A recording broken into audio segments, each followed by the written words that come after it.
des PME, PMI, très petites entreprises, artisans, y compris commerçants. Ce sont tous ces emplois non délocalisables qui sont très importants, qu'il faut absolument soutenir. Et ce qu'il ne faut pas, c'est avoir des grandes politiques généralistes, parce qu'elles ne sont pas adaptées à ce moment-là à chaque cas.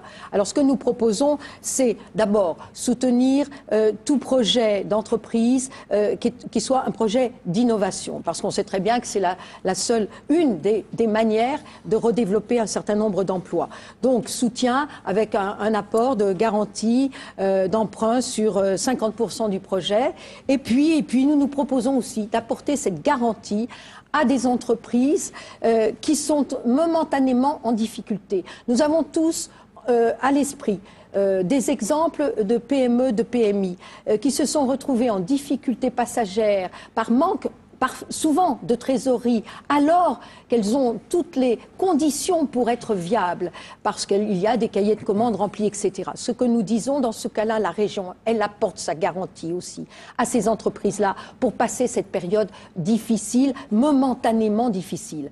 Mais cela n'est pas suffisant. Ce qu'il faut, c'est que toutes les politiques de la région Rhône-Alpes convergent vers cette nécessité de développer l'économie, de développer l'emploi. C'est mieux adapter la formation professionnelle parce qu'aujourd'hui, on forme... Alors d'abord, dans la formation professionnelle, on paye beaucoup trop de centres de formation et cela consiste à utiliser les financements, les lignes budgétaires, à financer des centres de formation, c'est-à-dire à financer, à rémunérer ceux qui dirigent ces centres de formation. Mais l'argent ne va pas nécessairement directement à la formation. Ce qu'il faut absolument relancer, c'est l'apprentissage, développer absolument, se dire une entreprise, un apprenti. Et cela, c'est fondamental. Absolument insister sur la formation par alternance. C'est renforcer les lycées de métiers. C'est revaloriser des formations technologiques. Vous savez, j'étais très frappée en visitant les entreprises ces derniers mois. Comme nous, la formation, par exemple, de BTS, qui est une formation supérieure courte, comme elle permet de donner très facilement de l'emploi à nos jeunes. J'ai visité des entreprises où j'ai vu des jeunes gens et des jeunes filles travailler sur des machines extrêmement pointues et qui sont ravis d'avoir trouvé ce travail, qui ont le sentiment d'être valorisés. Alors c'est cela sur lequel nous devons insister, mais aussi c'est permettre la première expérience professionnelle de nos jeunes, car la plupart du temps, ils butent sur cette première expérience professionnelle. Ils n'arrivent pas à rentrer sur le marché du travail parce qu'on leur demande cette première expérience professionnelle. Et ce que nous voulons faire, c'est contractualiser avec les entreprises et les jeunes pour que les entreprises s'engagent à embaucher des jeunes en première expérience professionnelle. On résoudra beaucoup de problèmes à ce moment-là. Bien. Vous trouvez que ces idées sont intéressantes, Monsieur Keran? D'abord, je vais revenir sur le chiffre que vous avez cité pour faire une comparaison qui montre que la région, par rapport à des régions allemandes, je prends l'exemple du Bade-Wurtemberg. Vous avez dit notre budget économique, recherche, c'est 180 millions.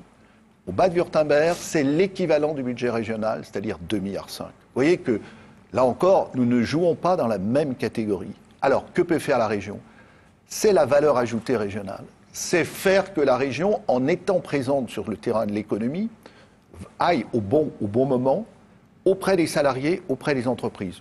Je vais donner très rapidement les mesures. Premièrement, le budget recherche-innovation, il était à 1% quand nous sommes arrivés à la région, 1% du budget. 3%, quand nous terminons en 2010, il faudra le porter à 5%. Ça, c'est la clé, continuer à innover. Deuxième point, structurer, participer à la structuration des filières dans le domaine de l'économie. Apporter donc les grandes filières que nous avons. Et là, moi, je pense qu'on peut travailler. Il ne faut pas s'opposer à l'État, il faut travailler ensemble. L'intérêt régional implique que nous puissions aller dans le soutien de nos entreprises, dans le soutien de l'industrie. Aller aux côtés des salariés. C'est pourquoi nous disons qu'en même temps, une bonne formation, je vais revenir sur la question de l'apprentissage, c'est indispensable. Il faut aussi qu'il y ait vis-à-vis des entreprises qui peuvent solliciter le concours de la région, à la fois des exigences sociales et environnementales. Ça fait partie d'une économie moderne. C'est indispensable. Sur l'apprentissage, pas découvrir des choses qui existent déjà. Quand j'ai été élu président de région, il y avait 32 000 apprentis. Nous avons pris la responsabilité de l'apprentissage. Aujourd'hui, il y en a 42 000.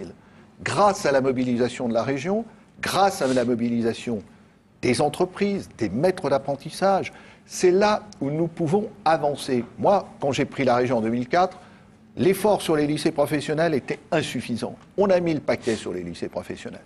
Oui, il faut accompagner les jeunes pour qu'ils trouvent ce premier travail, cette première expérience professionnelle. C'est pourquoi nous proposons le contrat d'aide et de retour à l'emploi durable que nous avons mis en place. Ils ont marché. On va en faire plus. Mais si, on en a fait 13 000, M. Gollnisch. On va en faire plus. On va en faire plus. Et en même temps, il faut accompagner les jeunes vers l'emploi. C'est la question dominante, principale. Sur l'idée de Mme Grossetête d'aider les petites et moyennes entreprises qui ont des difficultés momentanées de trésorerie. Attendez, laissez-moi terminer là-dessus. Nous avons mis en place, dans le cadre de la crise, un fonds régional d'action d'urgence. Aujourd'hui, ce sont 600 entreprises qui, en un an, ont été soutenues, aidées, avec le concours de la CGPME, de l'Union, l'UPA, de l'Union des professions artisanales, pour les aider à évaluer la conjoncture, éventuellement changer d'activité.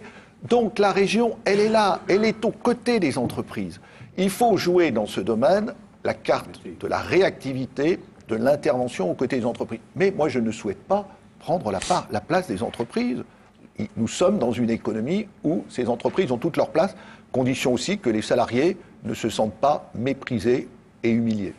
Monsieur Gollnisch, sur vos idées, vos propositions sur l'emploi. Il y a beaucoup de contradictions dans ce que vient de dire M. Kéran, parce que c'est vrai que le budget recherche, par exemple, a progressé sensiblement, notamment dans un domaine, celui des nanotechnologies, où ses alliés verts sont aujourd'hui tout à fait hostiles, n'est-ce pas ? Voilà un exemple concret. En ce qui concerne les contrats, les CARED, les contrats de retour à l'emploi durable, ça a été un échec. Il faut le dire. Vous n'avez pas rempli du tout les objectifs que vous étiez fixés. En ce qui concerne... alors, je crois qu'effectivement, mes adversaires parlent d'or. La preuve, c'est qu'ils parlent comme le Front National. C'est-à-dire qu'il faut développer... Mais si, vous êtes comme M. Jourdain, même vous, M. Kéran, vous faites du Front National sans le savoir, vous voyez ? Ça, sûrement pas. Sûrement pas, M. Il faut développer... Parce que vraiment, j'aurais honte de faire du Front National. Il faut développer, bien sûr. Oui, mais c'est ça la grande différence entre vos alliés et vous, et cette politique sectaire et la nôtre. Nous, quand vous proposez quelque chose qui est conforme à l'intérêt général, ça vous est arrivé. Pas toujours, mais ça vous est arrivé. Ou même quand les communistes, ou les amis de Mme Grossetête, à plus forte raison, disent quelque chose de vrai, proposent un amendement qui est utile, nous le votons, nous. Parce que nous n'avons qu'une seule chose en vue, c'est l'intérêt général.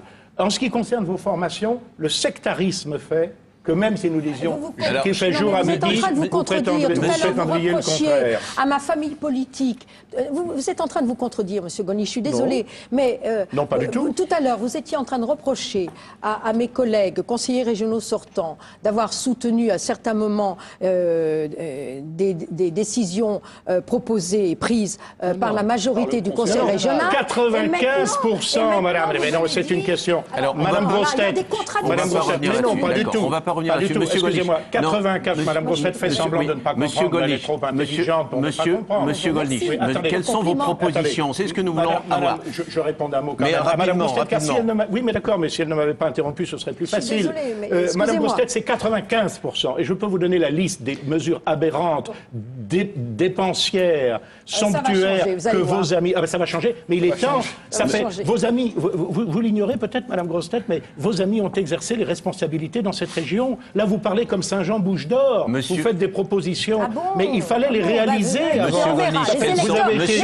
Vous avez été au pouvoir pendant 20 ans. On n'a pas entendu M. Gollnisch sur ses propositions en matière d'emploi. Il faut effectivement, bien sûr, la politique de formation en alternance qui fait que les jeunes qui ont suivi ces formations trouvent à s'employer 4 à 5 fois plus facinement que ceux qui n'ont subi une formation de réussite pour l'apprentissage. Absolument. Y compris jusqu'au niveau ingénieur. Mais il faut faire beaucoup plus que ce que vous avez fait, M. Kéran. Oui, je suis beaucoup plus dans ce domaine. Et en particulier, aider les très petites entreprises et les PME, qui sont les véritables créateurs d'emplois, les autres en détruisent.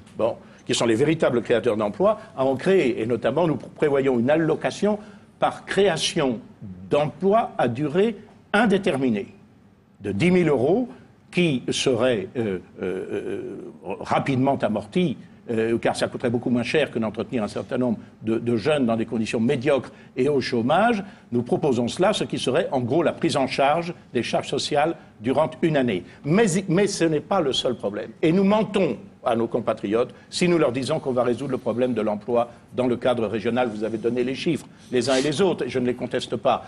Le problème de l'emploi tient au fait de l'ouverture économique de nos frontières à une concurrence déloyale qui nous est faite par des gens qui travaillent dans des conditions d'esclavage. Il faut donc lutter contre cela. Et dans un des premiers débats de cette campagne, Madame Grossetête, j'ai dit, par exemple, qu'en ce qui concerne mon groupe, nous donnerions dans les marchés publics la priorité aux entreprises régionales sur les autres entreprises. Je suis d'accord avec cela. Vous êtes d'accord, mais comme je vous l'ai fait observer, on doit respecter la loi aussi. Mais comme je vous l'ai fait observer, on peut mettre un certain nombre de critères dans un cahier des charges qui permet justement. Comme je vous l'ai fait observer, malheureusement, vos amis au Parlement européen ont voté contre cela. Et nous n'avons plus le droit de favoriser une entreprise nationale par rapport, par exemple, à une autre entreprise de l'Union européenne, voire même par rapport à une entreprise en dehors de l'Union. Il faut aussi créer, en accord avec les chambres de commerce et les organisations syndicales industrielles,